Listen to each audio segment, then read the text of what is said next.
Hey yo, welcome to Her in the Huddle on WOBU 95.9 FM. This is your girl Rachel Hill, the First Lady of Sports, and man, we got a lot to talk about. Joining me, I got my guest co-host with me. We missed you last week. I got Willie Epting Jr. with us. How you doing today, sir? I'm good. Cleveland. Man, it's been a minute. How you doing, Ray? I'm doing well. How are you, Willie? I'm good. I'm good. I was laughing at you because you came on with the introduction.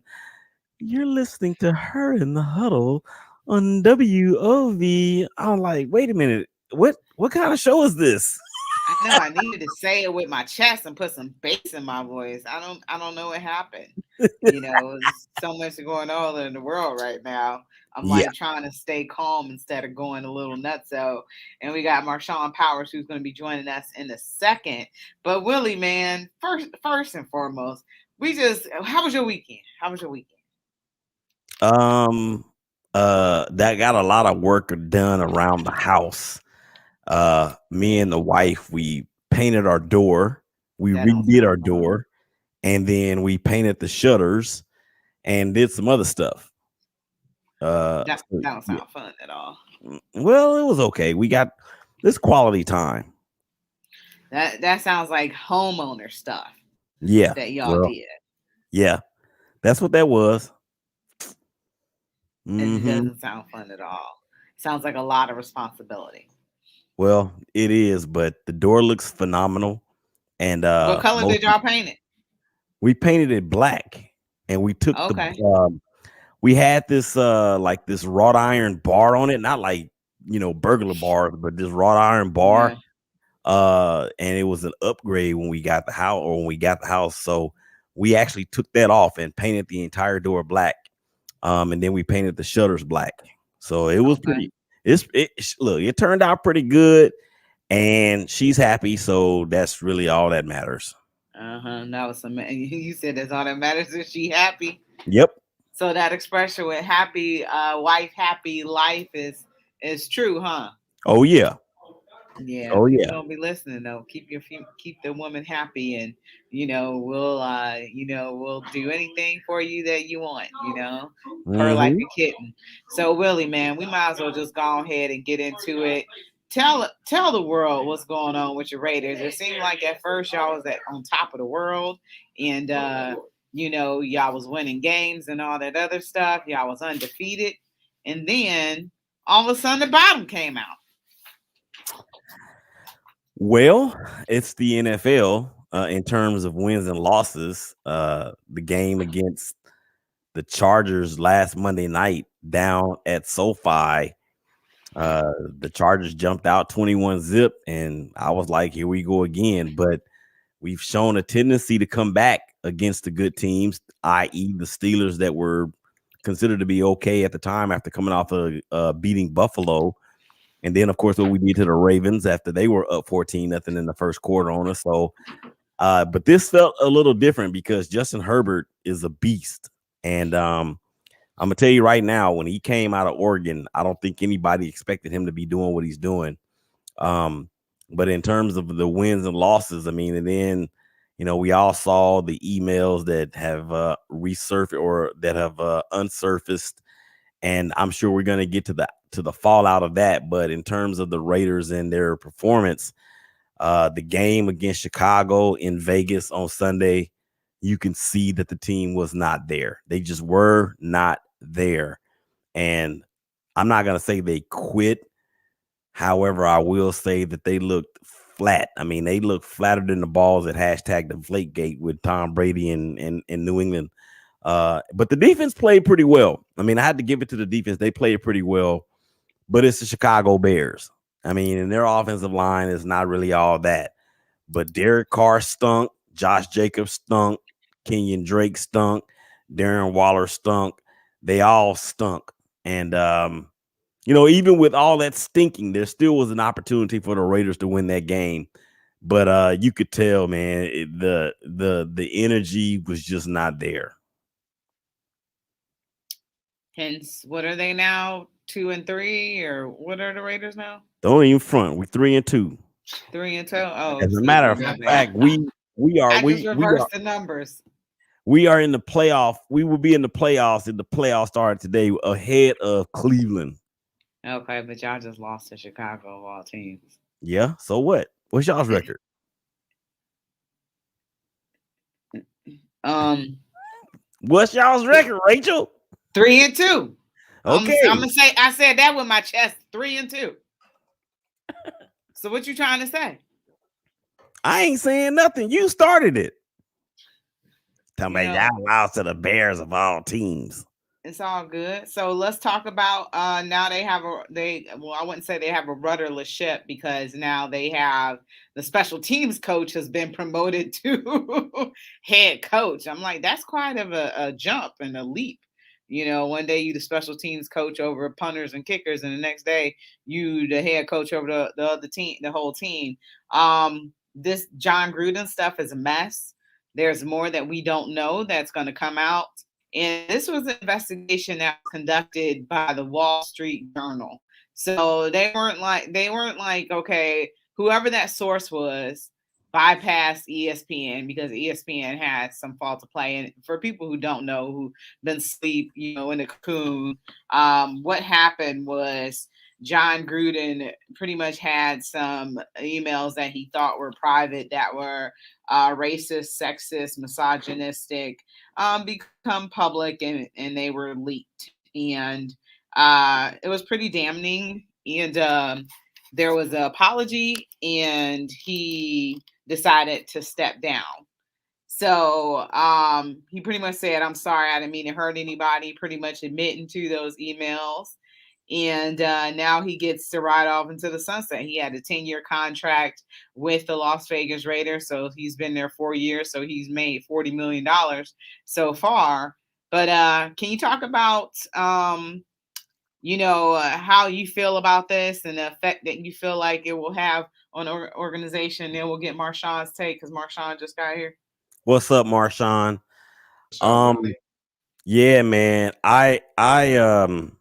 I was sickened about it when this first came out, not because my team is going to be without a head coach, but because of what the head coach did. And let's just take this for what it is. This goes deeper than the NFL, because ESPN, let's not forget, he was working for ESPN during this time. ESPN has taken a hit public relations wise when it comes to women of color, women, period, as well as minorities. And John Gruden, look, he ran the gamut. He offended every group out there except for the one that he belongs to. The good old boy club, man, with older white dudes that's running the ship. And I like what Keyshawn Johnson said, and I like what Shannon Sharp said, and all these other guys out there that have pretty much said this is who John Gruden is. He's a shark, he's a card shark, he's a used car salesman, and he knows how to manipulate people's intentions to include his own, or not their intentions, but their mindset. And look, when John Gruden left Oakland the first time and then bolted for Tampa Bay, won the Super Bowl with Tony Dungy's team, did not give any credit whatsoever to Tony Dungy. I mean, not even an inkling. I had a problem with that. I had a problem with that then. And this is, aside from what this is going to do to the Raiders going forward, what is this going to do for the league? Because you have a league that is 75% African American or minority. You have a league that has what, 3 black head coaches total. 3. No, actually it's 2. 2. 2. And 2 other minorities with Washington and in New York City. But you have one general manager or maybe two general managers of minority descent. The minority community in the NFL should be fed up because it is a false narrative with end racism. Stop hate. Hashtag it takes all of us. Hashtag we run as one, which is their new one for this year. And these things just keep happening. And then for John Gruden to say that Eric Reed, the former safety from the Carolina Panthers, should be fired because of his stance on the national anthem, not really the national anthem, but the his displeasure of all of the things that Colin Kaepernick talked about when kneeling for the anthem. Um, he sounds like Donald Trump when he said that. That's what Donald Trump said. Fire those SOBs. And John Gruden was basically saying Eric Reed needed to be fired. What's the difference?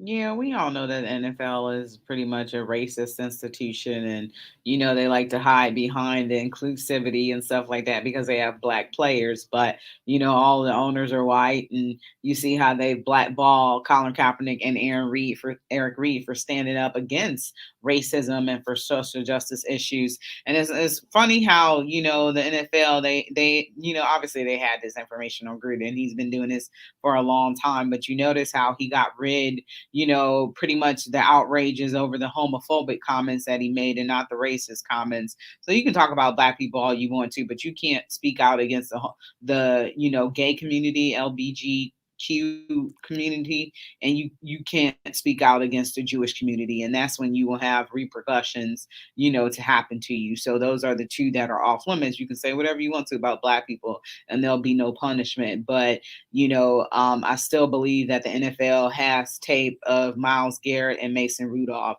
Those hyperbolic mics capture everything. And I got rock solid sources saying he did call Miles the N word, but will never ever come out. But I have rock solid sources that is what was said. So it's not surprising. It's par for the course, and the NFL is an overtly racist institution. Marshawn, your take on John Gruden and what he did and what should happen next? Uh, I think, I mean, what he did was pretty crazy. To send all of those emails out to Bruce Allen, kind of communicating back and forth with a rep from, a front office rep from a different team while you're working at ESPN is kind of crazy. At first, it's crazy. At first, when I read it and I seen that he called DeMar Smith, like he said he had rubber lips and Michelin lips, I kind of felt like at first, I was like, that's not racist, I kind of said, they're going to take it that because it's a white man saying it to a black guy, so I didn't take it as racist. But then when you start to see more things come out about what he said about Roger Goodell and the other things he said about DeMar Smith, it's kind of like, all right, man, like you're kind of tripping in a sense. Like, not even in a sense, like you're really tripping. Like you're hiding behind this privilege that you had, dating back to when I was watching from birth. To birth, dating back. And isn't Gruden the Northeast Ohio guy? He's from Sandusky. Oh, so that's not surprising, the area that he's from. Willie, have you ever heard of Cedar Point here, the roller coaster capital of the United States? I've heard of Sandusky. Yeah, well, we got an amusement park here that pretty much create all the roller coasters, and then all the other amusement parks duplicate those roller coasters. Yeah. But yeah, that's where he's from, and it's pretty much a hick town. Yeah. So it's no surprise that he would have these feelings. I don't think he'll get another job at ESPN. He did on company email. Yeah, but they let him keep his job. I think, in a sense, like Mark Davis pretty much told him, like, hey, you quit, I'll still pay you. I think he's still gonna get paid, he's still gonna get his money. But I think this is the end of John Gruden. I think he's probably gonna have some Gruden camps, on his own time. But as far as coaching another NFL team, nah, I don't think he'll get it. I'm curious to see what the Oakland Raiders do. Now are you gonna bring in another big face, or is this kind of the sign that maybe you need to just start over, because they already was thinking about getting rid of Derek Carr, so is this the sign that you just strip everything down, start over with a new face of the franchise, and go from there? What you think, Willie? Well, if Derek Carr is gone, who's going to come in better? I mean, Aaron Rodgers. That's not going to happen. Draft somebody. Yeah. Yeah, I don't think the Raiders are really so bad. If this were 5 years ago and this happened, when the Raiders were absolutely terrible and not even being mentioned for a possible playoff contention or a playoff spot, then yeah, I would think about it at that point. Look, man, Derek Carr has gotten bum rap over the years. He's not a bad quarterback. He has had to carry this team because of the ineptitude on defense. Mhm. And I'm not saying he's a top 10 quarterback, but there are a lot of quarterbacks that I would take him over because of the fact that he doesn't really turn the ball over, and that team really does respect him. And the talent is there. The talent is there on the offensive line has been struggling really all year, and Leatherwood, the number one overall, or our number one draft pick, or first round draft pick rather, he has struggled a mighty big deal.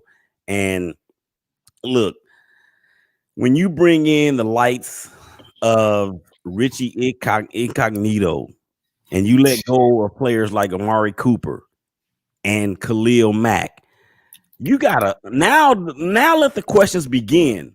There's a reason why Khalil Mack didn't want to talk to John Gruden when all that stuff went down. And that's the reason why he got traded, because he wouldn't report. He wouldn't even answer the dude's phone calls. But anyway, Marshawn, to answer your question, no, I don't think it's time to strip it down, because there's enough talent on the team, and Kansas City has shown a lot of vulnerability. So no, don't strip it down now. Not yet. Don't strip it down to the studs. So we got to take a break right quick. You've been listening to Her in the Huddle on WOVU 95.9 FM. We'll be right back. WOVU and the Alcohol, Drug Addiction, and Mental Health Services Board want you to know that the Cuyahoga County Suicide Prevention Coalition is composed of I couldn't hear you organizations, because I didn't have your community microphone members, on. at first? That was a problem, Oh, yeah. Because you couldn't hear yourself either, right? raising awareness, I was like, providing oh shit, why education, can't I and hear? promoting resources in an effort to reduce suicide in That was the Cuyahoga reason why. County. My bad. If you need help, hope, and Where we healing, going at? call Brown. 216-623. Just talk about the three cities right quick, about how they trying to expand the game to Germany. 623-6888, or text 4HOPE, the number 4HOPE, to 741. No show tomorrow. That is 4HOPE, the number 4. You hear what I said? To 741. No show tomorrow. Yeah, Because special program. yeah, This message is the brought to you consent by decree. the Adams Board of Cuyahoga County and WOVU I'll tell you during the 95.9 next break what that FM. is. Our Voices United, a Burton Bell Carr community radio station.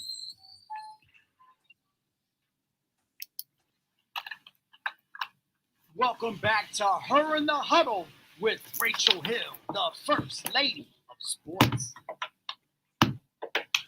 All right, welcome back to Her in the Huddle, WOVU and 95.9 FM. This is your girl, Rachel Hill, the First Lady of Sports. And remember, you can join the conversation at 216-271-0959. You can listen to us online at WOVU.org. And make sure you download that WOVU app so you can take us with you on the go and listen at any time. So, fellas, the NFL is not recognized as being a global game. Basketball and baseball is. And the NFL is trying to expand. So they have selected 3 cities. So Dusseldorf, Frankfurt, and Munich, Germany, to enter a final bidding stage to host a regular season game in Germany. So first of all, do y'all think what's going on in England is really working to expand it to a global game? Do you think that the English people who love soccer so much are really feeling football? I think so. I think if you don't sprinkle too much, I think 1 game a year, maybe 2 games a year, I think they'll be okay with it. You know, I mean, my opinion, England is kind of stepbrother to America. So a lot of what's going on over there, they're paying attention to what's going on over here, and vice versa. It's our daddy. Yeah. So Mhm. England is our daddy. Kind of a step cousin. No, they are the daddy for America. Yeah, while we're playing. Yeah. So, but no, I think I'm actually excited to see what which German country they choose. I mean, German city that they choose. I think that in my opinion, I could be a little off, but I think this is probably a little prelude to probably bringing back the NFL Europe. Because again, the NFL is the only professional sports. I can't think of the name. I want to say professional sports company entity that doesn't have minor. I guess their minor league system would be college football in a sense, but again, I feel like there's some. I think this could possibly give some guys that they feel like lose opportunities to play in the NFL, opportunity to play actually. So I think this is a good idea. You already got Mexico, England, Germany. I think what do you think? They probably end up in China next. Yeah, if the Chinese people want that, because they're obsessed with soccer and other sports, and football is not a global game. But I appreciate the NFL and their efforts in trying to do so. I don't know how I feel about England. It's like, I caught a little bit of ATL versus the Jets, but those are two sorry teams. But, I had to wake up early to catch that. So I don't know how I feel about getting up on Sundays, because that's the day that I sleep in. So I appreciate the efforts, and we never know how far it'll get them. The NBA and stuff like that. It took, it's a global game, and it took time for it to expand. And these are the steps that you got to take in order to make that happen. Willie, what say you? Yeah, the games in London, they seem to draw a lot of fanfare, even during the pandemic or whatnot. But I thought they didn't have a game over there last year.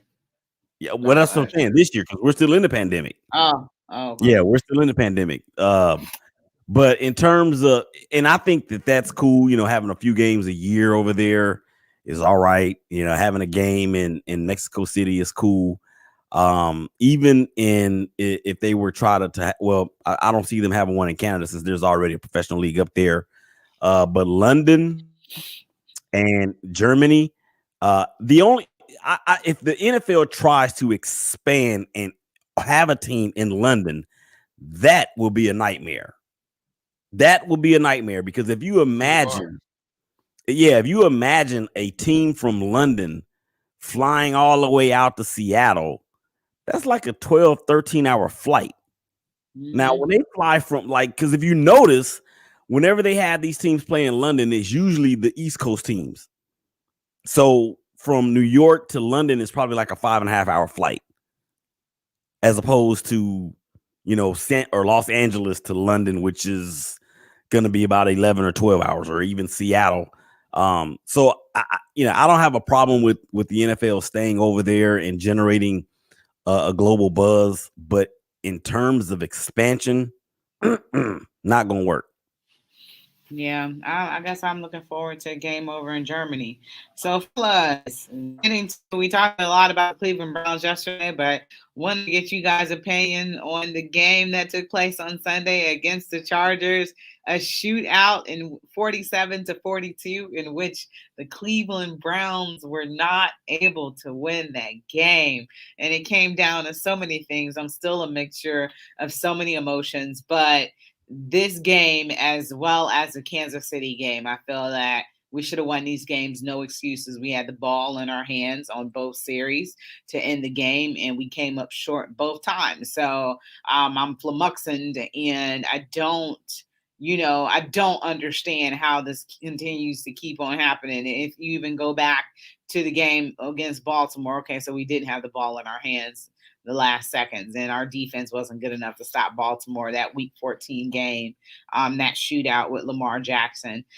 Going back, because Baker set a record. He's like the only quarterback that's had like 3 games in which they had 40 plus points and we still lost. So he's like one of the only quarterbacks in like NFL history to have that happen. So I want to get your guys' takes on the game and the result. So to be honest, I'm gonna say, I mean, this game had a lot of things that was controllable and uncontrollable. Obviously, the uncontrollable things was the refs. You know, I mean, we all can see that was a bad play. You know, there's no arguing that. We know the pass interference. Yeah, the pass interference. Everything else, the hands to the face, holdings, and all like that. Refs are going to miss calls. You're not going to find a perfect ref in the NFL. That's a part of the game is missed calls. But I'm specifically speaking on the pass interference. That's a call that, you know, I feel like, in my opinion, the Browns have only been good for 2 years. So the best teams are going to get those calls. The Patriots are going to get those calls, even though they're not a title contender. The Bucks are going to get those calls. The Saints are going to get those calls. The Saints are going to get that call. Not the Saints. But I'm saying the Browns haven't established any type of repertoire with the refs to show that, okay, the Browns are real. Like, everybody still sees it as a joke. Nobody sees the Browns as a team that we haven't proved to a team that we could go out there and do what the Bucks did on Sunday, 46-17. Until the Browns do that, then you're still going to be looked at as that same old Browns. But going back to the game, I feel like, you know, at first I put the blame on number 6, but after, you know, looking on Overreaction Monday, where DJ Cristal's at, man? Taking some time to relax and actually think about the game, I'm gonna have to say 65% of this loss is gonna have to go to Kevin Stefanski and the defense. Nah, not more so. Man, they let them put up 47 points on them. I mean, man. but the Chargers let us put up 45. So their defense had to be bad too. I think it was just a good offensive game on both ends. But in my opinion, in those last 2 drives, Kevin Stefanski didn't put Baker Mayfield in a position to win those games. You pass on 2nd down, 2nd and 9, and then you run on 3rd down. That makes 0 sense. That's Freddie Kitchens. 3rd and 9. That's Freddie Kitchens does stuff like this. Not Kevin Stefanski. Then with the 2nd drive, you know, you're calling. I mean, the Browns only got 11 yards in 3 plays, and you're calling Hail Mary and Hail Mary after that instead of calling plays where Baker Mayfield could lead the players to the outside the numbers. Now, granted, I give Baker some fault at this too, because, you know, there was a couple of times where Odell was wide open, he didn't throw it to him. Granted, I don't know if Baker felt like after that one drop, he doesn't trust Odell no more, or, you know, he just wasn't looking at him. So, I mean, it was a game that the Browns should have won. You know, I feel like this is the growing pains of a team that, again, it's only 2 years. We've only been relevant since 1999 for 2 years. So, I mean, I don't want to be in the whole patience thing, but, you know, we all got to understand that it's just the growing pains of a team that's starting to learn what it takes to be good. You know, it sucks. You know, I hate the fact that we go through stuff like this. It's annoying because every week we're pointing the blame at somebody different instead of saying, you know, this is a team loss. You know, but at this point, I'm just kind of like, you know, it's Tuesday. I'm over it. I'm just ready to play the Cardinals. I'm not. I'm ready to play the Cardinals. I'm ready to see if these mistakes are going to be made against the Cardinals. Because one thing about it, I got to give Stefanski, you know, as a man, he stepped up and said in so many ways, I messed up. You know, I'm sick about it. So when normally you say that, hey, man, I'm from Cleveland, but I was born in the show me state. So you're going to have to show me something on Sunday. You're going to have to show me that we don't make these mistakes. Do people forgive people when they say I messed up, I made a mistake? How many times you saying it, though? This is the first time. I'm just talking about, like, in general in life, when somebody was like, you know, they made a really, really big mistake and they tell somebody, I'm sorry, I messed up. Do you believe that person when they make a mistake? When they tell you that they sorry? When somebody say, I messed up, I'd rather you tell me you messed up or I apologize. Don't tell me you're sorry, because I feel like you're a sorry person. Don't tell me you're sorry. Just say, I apologize, I messed up, my bad, I could fix it, but don't say I'm sorry. But what if it's something you can't fix? Then you're sorry. Willie, man, we're going to take a break right quick, and then we're going to get your response to the game and also that question I posed. We're running against the break, so we'll be right back. Willie going to give us his take on sorries and on the Chargers versus the Cleveland Browns, and we'll be right back. Commission. Have you, a friend, or a family member had a recent No, interaction what's with the that? Oh, police so the officer? consent decree is, remember that thing how Cleveland police got in trouble for like being terrible police officers and stuff like that, and the government came in and was like, this what y'all doing wrong. So like every month they report on the results of that consent decree, and I guess we air it here. A link to the online survey So, can be found on yeah, the because I commission's gotta website. make an apology to somebody, but it's something I can't ever fix. I can't repair. The So survey I'm just asks about wondering, policies and huh? procedures, And but then most importantly, it asks about police Oh, was it the control other day when you with used to put them on and say something about them on air? feedback No, from what the you talking survey about? Oh, will I help thought the that. commission to know if the Cleveland No, community but I can't ever repair anything. But I do want to apologize to them. Yeah, just apologize. Don't say I'm sorry. Please submit your Say, feedback. hey, I apologize. I messed up. It was bad. Visit You the know, commission's website at Kind of messed up a little bit. Don't say I'm sorry. CPC.org. You ain't sorry. You did it for a reason. Whatever you did it, you did it. It was an intention. Behind it. May I have been good when I was doing that? For more information.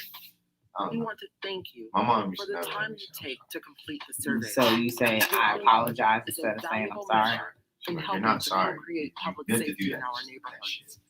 The community's My voice, bad. your voice, I'm not sorry. is what But matters. sometimes you make a decision under duress and you in crisis, you This know. message is brought to you by the Cleveland Community Police Commission and I feel WOVU what you're saying. 95.9 FM. Our Voices United. Burton Bell Right. Carr Community Radio. It's a tough one. Welcome back to Her in the Huddle with Rachel Hill. Ooh, let's go. What? Oh my goodness. All right, welcome back to Her in the Huddle, WOVU 95.9 FM. You got breaking news or something over there? I do. What? So, Arizona Cardinals star defensive end Chandler Jones has been placed on COVID-19 reserve. I know that. Oh yeah, that happened. But the key That's is hopefully he not playing. That's good. On Sunday. JJ Watt ain't about to do none of that. JJ Watt ain't right. He had too many surgeries. He ain't, Joey you can double Bosa team him didn't. and Joey move him out the Bosa didn't way. do anything during the game either. But Willie, we want to get your take on Browns versus Chargers. Well, it reminds me of the Super Bowl of a couple years ago when you had Patrick Mahomes against Jimmy Garoppolo. And you had, I believe it was Deebo Samuel, it may have been Emmanuel Sanders, one of those two streaking down the middle of the field, wide or not wide open, but open enough. And Garoppolo overthrew him. You have that on one side, and then you have Patrick Mahomes on the other side. And it's like my big homie said, Michael James Hamilton II. That's the difference between a $20 million a year quarterback and a $40 million a year quarterback. Justin Herbert is going to be a $40 to $45 million a year quarterback. Baker Mayfield, not so much, maybe 35, 37, somewhere in there. He's shown the last two times this year that when he's had the ball last, he hadn't been able to get it done. He has not been able to get it done. Now, I know he has 7 fourth quarter and overtime comeback wins or drives in his career, but this is What, in college? No, in the NFL. Baker Mayfield? Yeah. I'm trying. When I gotta get them stats because it just don't seem like it to me. Sunday. Yeah, yeah. So, but still, that doesn't really say a whole lot because Derek Carr has in the 20s, and he's not a great quarterback.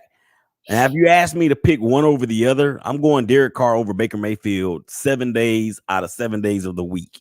I don't know Yes, about 7 yes, days. I am. Maybe 5. Maybe No, 5. nope. 7 out of 7 days because Derek Carr makes better decisions than Baker Mayfield. He has a bigger arm than Baker Mayfield. He's actually a little bit more athletic than Baker Mayfield. He's bigger than Baker Mayfield. And on top of that, the intangibles are there for Derek Carr. He's way more mature than Baker Mayfield. Derek Carr been in the league for how many years now, though? But when you rewind the track, all right, and you look at what Baker Mayfield is now and what Derek Carr was at the same age, you would have said the same thing. So, and this is just the pinnacle. This is just the best that the Browns are going to be able to do at the quarterback position. And that's not what you expect when you take a quarterback number 1 overall.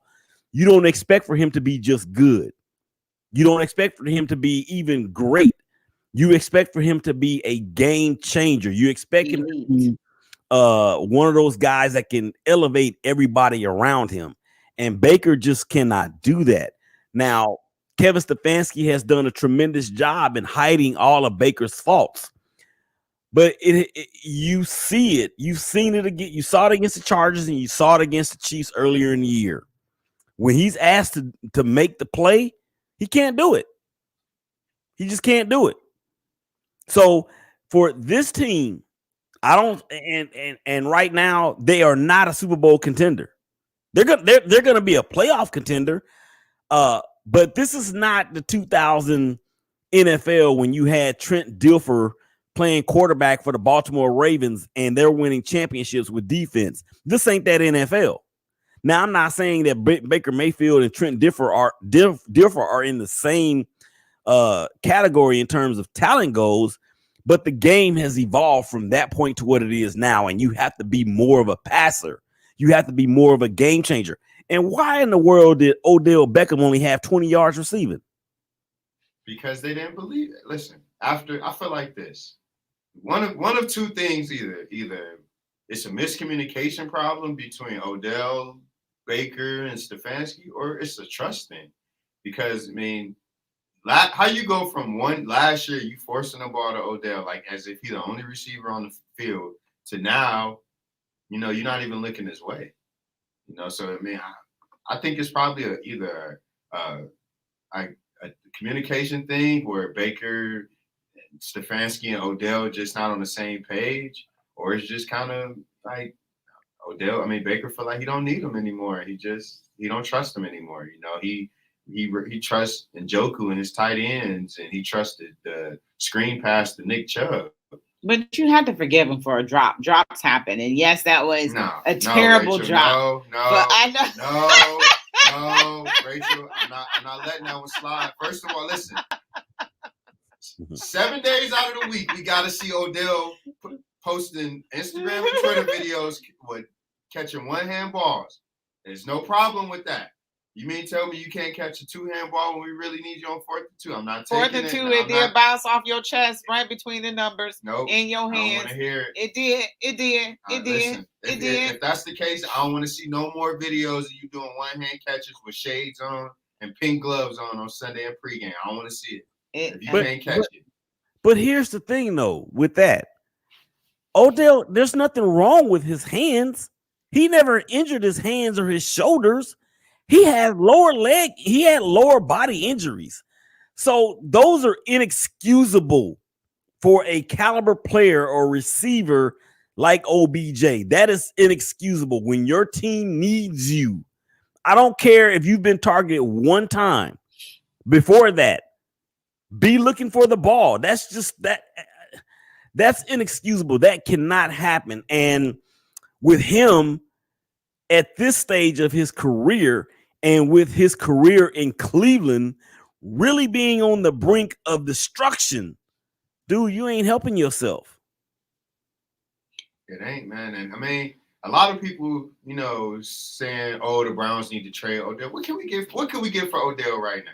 I guarantee Brooklyn could get more for Kyrie with no COVID shot that we could get for Odell right now. Well, you can't. That's apples to oranges. You can't really make it. I'm saying, what team is going to give us what we want for Odell right now? They're going to give us a 7th round pick in 2027 and give us a practice squad player for him right now. We can't trade him. He has no value. Well, so how about we blame partially Kevin Stefanski on this, that he not play call into Odell's strengths as well, because he's the highest paid person on this team making $15 million a year. And you just got him out there blocking and decoying. that's unacceptable by Kevin Stefanski too. And he needed to do better with play calling and actually call for some plays to Odell and actually let them work on the rhythm together. That's how, Baker and Jarvis, got on the rhythm together by you calling plays and letting them set up and work together. And they're not doing that for Odell. You give them one in the very beginning of the game, then you give them one in the third quarter and maybe one in the fourth.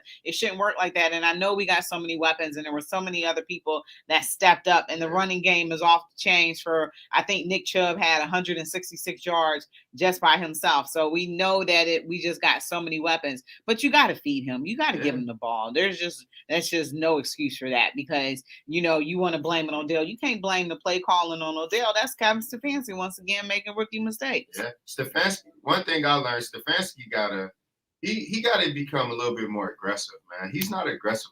Brandon Staley on Sunday was aggressive. He doesn't have a quarterback to do that. He was going for it on 4th and 8 from here. He was playing Madden out there. I'm pretty sure we've all played Madden once in our life. And people that's listening that play Madden. I've never played in my life. You never played Madden? Well, listen. One thing about Madden, a lot of people on Madden, we never punt. We never punt. Even if you at your own 1 yard line, we never punt. Willie, is this true? What's that? You said you play Madden, you never punt. Willie punt. A lot of people do. A lot of people don't punt, but look, man. When he play, it'll look like that Ohio State and Maryland score since he don't punt, since he like to punt. No, it's situational, like everything else. So anyway, in response to what Marshawn said, Damon Hargrove says brink of destruction. That's a bit strong, but it's obvious that there's a major disconnect between Baker and Odell. That's not a new phenomenon, dude. If they're not on the same page and there's a major disconnect, the next step after that is destruction. What are you talking about? But anyway, I had to channel my inner Stephen A. Smith right there. Stefanski doesn't have the quarterback to make those aggressive calls consistently. He doesn't. And I agree. I don't think. Listen, I've said it millions of times. I don't think Stefanski believes in Baker. I don't think that's not their guy. Is Baker his guy? No. Nope. Because if he was, when he was asked in January if Baker was the franchise quarterback of his team, he would happily say yes. He would happily say yes. Happily. I guarantee if you go down there, if you go up to Bloomington Mills, Michigan right now to Dan Gilbert House and ask him if Evan Mobley, the face of this team, the Cavs, and he ain't played a ball yet, he gonna say yes. For the Guardians, Jose Ramirez, that's the face of the team. Him and Shane Bieber. How do you not know that your quarterback is the face of the team and he got more progressive commercials than anybody else combined? How do you not know that? That's crazy. That's why I tell you this. It's Tuesday, right? So I'm gonna say something wild. This is gonna be my Tuesday, my wild take for Tuesday, October 12th, 2021, 6:43 p.m. At 6:43 p.m. If Baker Mayfield struggles and Aaron Rodgers still wants out of Green Bay, Aaron Rodgers will be the quarterback for the Cleveland Browns next year. I swear to God. I'm not gonna swear to God. I promise. I certainly promise that this will happen. Or Pittsburgh Steelers. No, he's not going to go to. Well, why would you go to Pittsburgh? What do Pittsburgh got that the Browns don't have? Their offense is falling apart. Mike Tomlin? That's cool. I mean, you get you an 8-8 season, but the offense is falling apart. If you want to win, offensive line. Here's why Aaron Rodgers will come to Cleveland. Who's our offensive coordinator? Bill Callahan. Alex Van Pelt. Oh. That was his quarterback coach in Green Bay. That's already a connection right there. Who's Bill Callahan? Offensive line. Oh, okay. Aaron Rodgers was upset when Alex Van Pelt left Green Bay. I forgot we had a coordinator since he don't call the plays. I guarantee if Aaron Rodgers come here, AVP will be calling plays. That must be nice to have a job where you ain't calling plays as an offensive coordinator. That's just my take. I take that all day. October 12th. That part. 2021 at 6:43 p.m.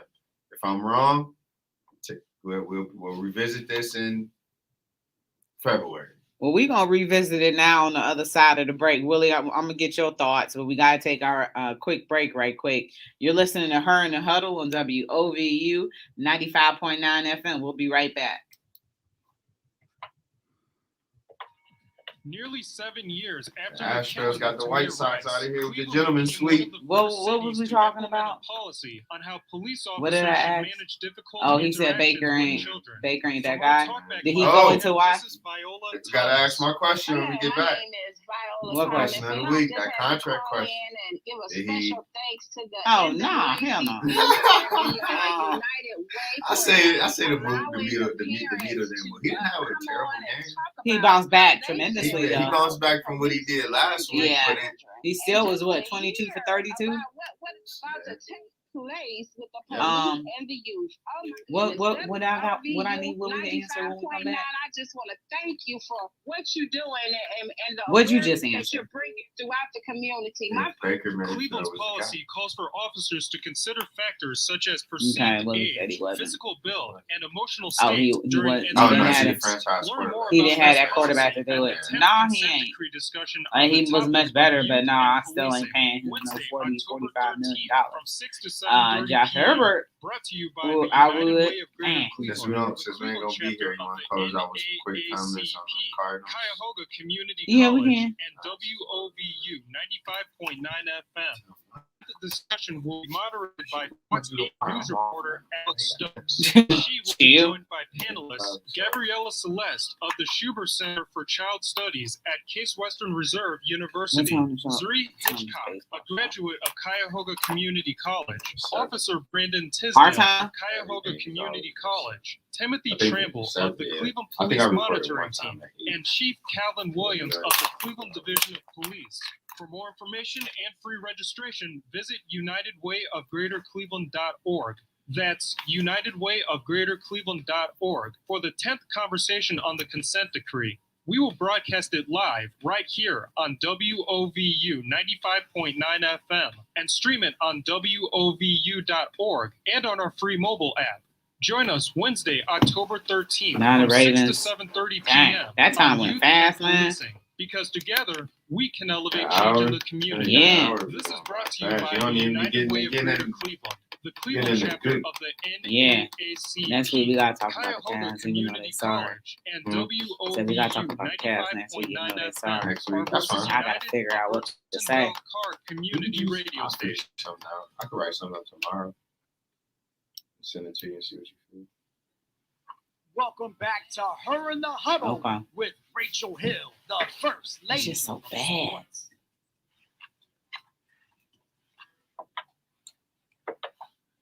All right, welcome back to Her in the Huddle, WOVU and 95.9 FM. This is your girl Rachel Hill, and I'm here with my guest co-host Willie Epteen Jr. as well as Marshawn Powers. So, Willie, we were just talking about why you felt Baker Mayfield was not the franchise quarterback. Did you finish elaborating on that? Because I said I was going to get your opinion. That's what we left off on, right? Yeah. I mean, it's not that he doesn't have the tools to be a franchise quarterback. I agree with you, Willie. It would be different if he were Ryan Leaf or I don't know, somebody that had that type of talent. But that dude just isn't that dude. He's just not that guy. And that doesn't mean that he's a bad player. It just means that you're not going to win a championship with Baker Mayfield leading the way. Can I ask you this though, Willie? Yeah. I mean, not to cut you off, but would it be much different if we had a taller receiver versus not having a 5'11", 6-foot quarterback throwing to 2 5'11", 6-foot receivers? I don't even know if they 5'11". Because I've stood next to Jarvis, and Jarvis ain't that much taller than me. Right, exactly. You know and neither him and Odell the same height. Exactly. And let's be honest, when Baker was at Oklahoma, who was his 2 targets that he used a lot? Mike Evans. No. At OU. At OU, he had buddy that's with the Baltimore Ravens, Mark Andrews, and my guy that's down with the Dallas Cowboys. They both over 6'2". So I feel like if you Mark Andrews played at Oklahoma with Baker? He was Baker's tight end the whole year. And CeeDee Lamb. And CeeDee Lamb broke the OU freshman record with Baker as his quarterback. So I feel like if you give Baker, one of the two things got to go. You either got to have tall quarterback, short receiver, Josh Allen, Stephon Diggs, or you got to have short quarterback, tall receiver, Kyler Murray, DeAndre Hopkins. You can't have short quarterback, short receiver. It's not going to work because how's a quarterback throwing over 6'5" linemen? You know, especially Baker's athletic, but he's above average athletic wise. You know, he's not the most athletic. You know, so I think if we probably had a bigger receivers outside on the outside, like we got DPJ, we got Hollywood, but guys that can actually stretch the field, I think we probably see a little bit different with Baker. That's just my opinion. I could be wrong. We probably still see the same, but never know, man. That's something I've always thought about. You know, what would it be like if Baker had a Josh Gordon, 6'3"? All you gotta do is just throw it up to him. And I know I'd say Josh Gordon, but I'm saying somebody his size. You know, you just gotta throw it up to him and let him do all the rest of the work. I agree with Willie though. I don't know if we'll be able to see a championship with Baker because you got to be able to win these games. You got to be able to win the games against Kansas City. You got to be able to beat Pat Mahomes. You got to be able to beat this Chargers team. You know, you let them come back, but when you have the ball in your hand in those final seconds, you got to win the game. Absolutely. And that's Tom Brady has his angry face. You know, Aaron Rodgers go out and get it done. He's nowhere near those quarterbacks. You know, could he ever be? I don't know. I agree with you, Willie. Here are the top 5 quarterbacks that I would take to win the game. One last possession, not in any real order. Give me Tom Brady. Give me Aaron Rodgers. Give me Dak Prescott. Give me Joe Burrow. Yeah, I said it, Joe Burrow. Give me Josh Allen because Josh Allen can run and he can throw.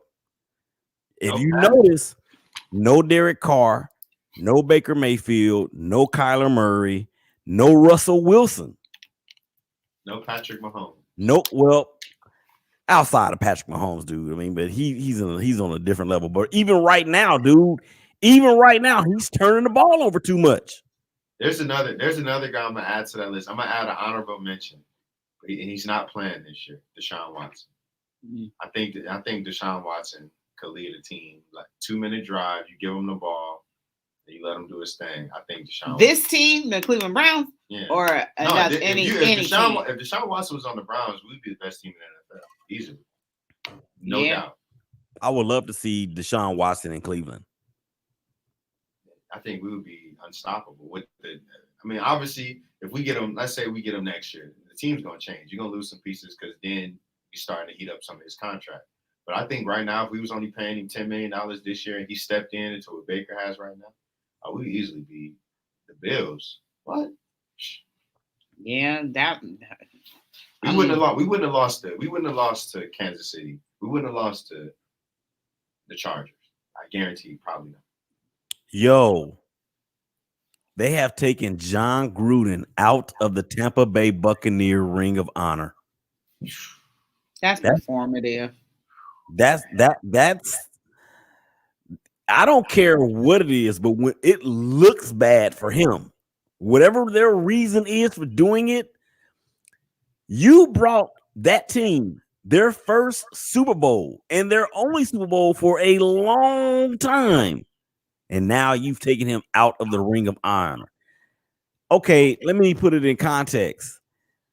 Jimmy Johnson took the Cowboys to 2 straight championships. The Cowboys went to 3 Super Bowls in 4 years. The third Super Bowl that they won was Jimmy's team, coached by Barry Switzer. He just got put in the Cowboys Ring of Honor this year.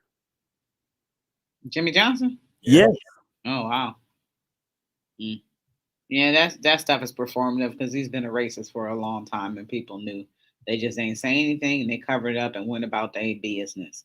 But everybody who was part of those email chains, I mean, it was like, I think 650,000 emails or something like that. Sheesh. Some absurd number. You need to out everybody because there was people who was responding back to him as well over the course of all these emails. He should just turn state's evidence, man, for real. Yeah. But but ain't nobody going to jail for this. Well, I mean, they didn't commit a crime. So why would they go to jail? But what it will do is it would knock people off their pedestal. And then it would move people who rightly deserve to have these opportunities for these positions up a notch. So, in essence, the oppressor continues to be the oppressor. But the book that I read says, at one day, the oppressor will become the oppressed. That's what they scared of. Mm. Excuse me. All right. So we got a game coming up, but really quickly, thoughts about last night's Monday night football. Lamar coming back. You didn't throw Lamar in there. I probably would have gave Lamar honorable mention for that top 5 quarterbacks that can bring you back, because whatever that dude be doing is magic. They were down 19 points going into the fourth quarter. Yeah, but a lot of that I didn't see all the game. I didn't see all of it. That the list that I gave though has a lot to do with the team that's around them, not just the quarterback itself. Okay. Yeah, but Lamar, somebody that's an honorable mention for me. Yeah. I mean, just because you might be 7th or 8th on the list doesn't mean that you're not worthy of being on the list. That's just me.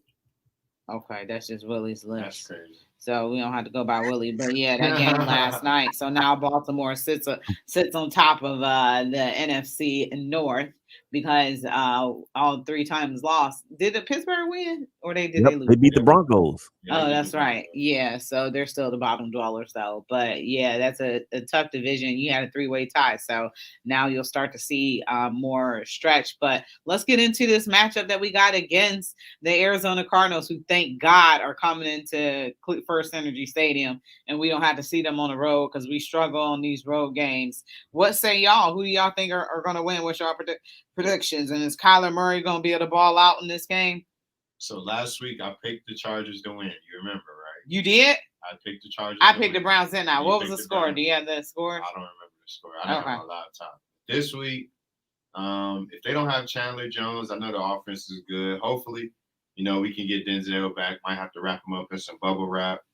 If we can get him back, or if we could get some cornerback, one of the 2 back, I think it'll be a good game. Hopefully Jarvis comes back too. If we get Jarvis back, the Cardinals corners, they're not great, but they're not terrible.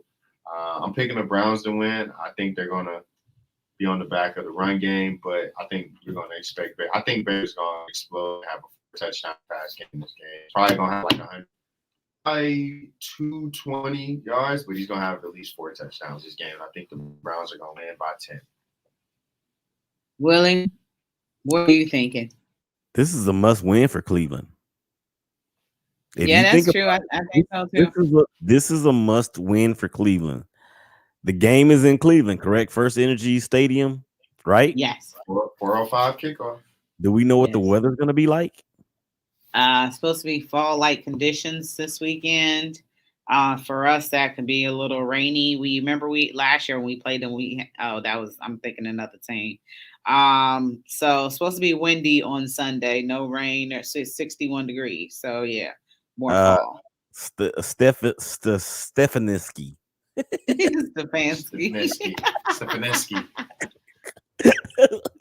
Stefanski will need to make sure that he calls on Kareem Hunt and Nick Chubb. They need to run the ball 30 times at least. I'm gonna go with the Cardinals, man. Oh, you throwing out a score prediction? No score prediction. I don't do that. Okay. I'm going to go with the Cardinals, and excuse me, did I say that? Yes, you did. I did not mean to say that. I'm going to go with the Browns. I'm going to go with the Browns in a bounce back game.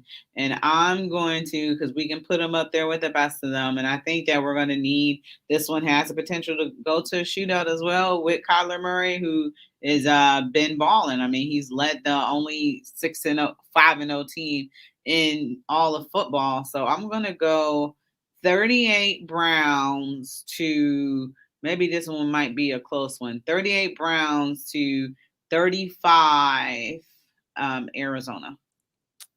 No way I'm trusting Baker Mayfield if he has the ball last. I mean, but Baker can put points up. It's just the final possession. If he got to get us in position to get a field goal, I'll take it. A touchdown, hold my breath.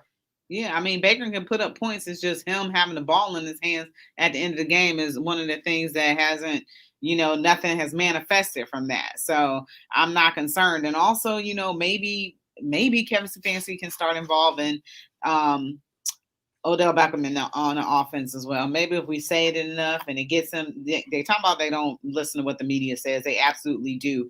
But we're running up against the wall right here for our time, for Marshawn Powers, for Willie Epstein Jr., for Rachel Hill. This is her in the Huddle on WOVU and 95.9 FM, and we are out of here. Peace.